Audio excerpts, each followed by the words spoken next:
Right then, a 2-1 defeat at home. Oh, Jesus Christ. I mean, the home form's running out, isn't it? It's one of those games where it's just like, we score the penalty, and the rest of the game is just that we're all just flat. The team was flat. You can see it in the first 5-10 minutes. We just weren't winning the balls. And I mean, my partner mentioned me to that Hendrick. He's not on it today, something's up. There's something's not right there. And I was like, no, he looks all right. He's making good runs and his positioning's good. But no, she's right. She's right. Yeah, he had a terrible game. I'm surprised he survived the whole 90 minutes, didn't get subbed off. I suppose it's because he had had the experience, and I guess, Preston did have a few Irish players, so I guess the link up to know how to defend against them is there. I don't know. Strange decision to keep him on, in my opinion, but maybe that's why he still kept on. Who knows? But he's an experienced player, so maybe that's why. But yeah, really just didn't have a good game, and that's pretty much the telling of the whole team, really. The whole team didn't really have a good shift, and it's credit to Paul Ince really for changing it up, the 3 subs at a time.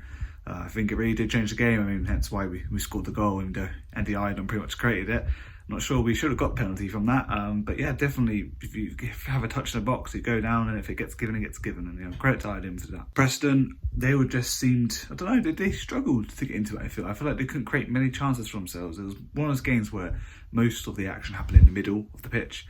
We lose it, win it, lose it, win it, and their shots were kind of bad. I mean, they had a really good second goal. I mean, their first goal even, was it was a header in, just normal sort of set piece sort of stuff. Goes in, there's not much you can do about that. It's what it is. Just got to respond, which we kind of did. It took a while, but we did. And then their second goal, just class. I mean, for God's sake, moments before that is the gripe I have. It's McIntyre. He's not the fastest defender, is he? And he's been quite out of position, and they're on the attack Preston now. All the other players seem to be come back to be put in position. McIntyre's not there. He struggles to come back, and once he does come back, the players are very much ready there, and he's ready to take the shot. And in it goes. A well-taken strike. We should have done more to close him down. No one was on him. It should have either been Baba or it should have been McIntyre. Either two should have happened. I mean, potentially it could have been Baba, because after that, Ginswalk came on for Baba anyway. So yeah, potentially that was what Paul Ince decided to do, because I thought Baba Rahman wasn't on it. Yeah, very disappointed for that. It's a really easy goal just to give away like that. You can't give a player just time on the ball like that, and he can just slot it in wherever he wants to. Great goal though, but still, you gave him time to shoot. That's the problem. Yeah, the referee, I think it was fair, to be fair. I mean, near the end of the game, like the last 6 minutes that were added on, it was a little bit like, okay, like come on, let's book a few players here, because there really are time wasting the Preston players.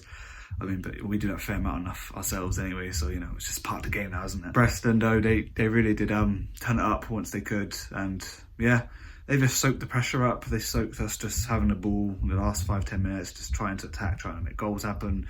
We couldn't do that. They had really good defending, to be fair. I mean, that was the beginning of the season where they had all those games having clean sheets. Credit, they didn't score much, but yeah, clean sheets galore it was. And yeah, you could see how it was like that, because they definitely could have had a clean sheet today if it wasn't for that penalty. Right, and I got to find a man match out of that. I mean, I said to my partner actually during the game that Hoylett's been on it. I mean, simply because he's just skillful, and he does have the head to know what to do. I mean, every time he sees the ball, a great touch, and he flick-ons for himself, like, oh, he just quickly hit the ball up, and then he'll catch it again by spinning around and carry on, sort of thing. He loses the ball again, but he has those moments that he brings every game. But no, yeah, I've got to think. I wouldn't say it's Hoylett, because he didn't really do much else apart from that, to be honest. I'm gonna go for Tom Holmes. He's quite solid. I think when we were sort of like down in the dumps from like conceding a goal, he really did talk to everyone like a captain should.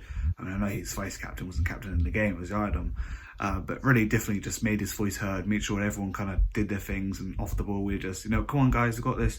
Like get to your player and stuff like that. It's a real commanding thing. It's what you need in those moments. You don't need us fans shouting move and stuff like that. Oh my god, that was such a moment too, wasn't it? Sidestep for man of match talk. But my god, certain times of the game, everyone just stood still. Even Preston players stood still. And if I was a Preston fan, I'd be pissed off at them.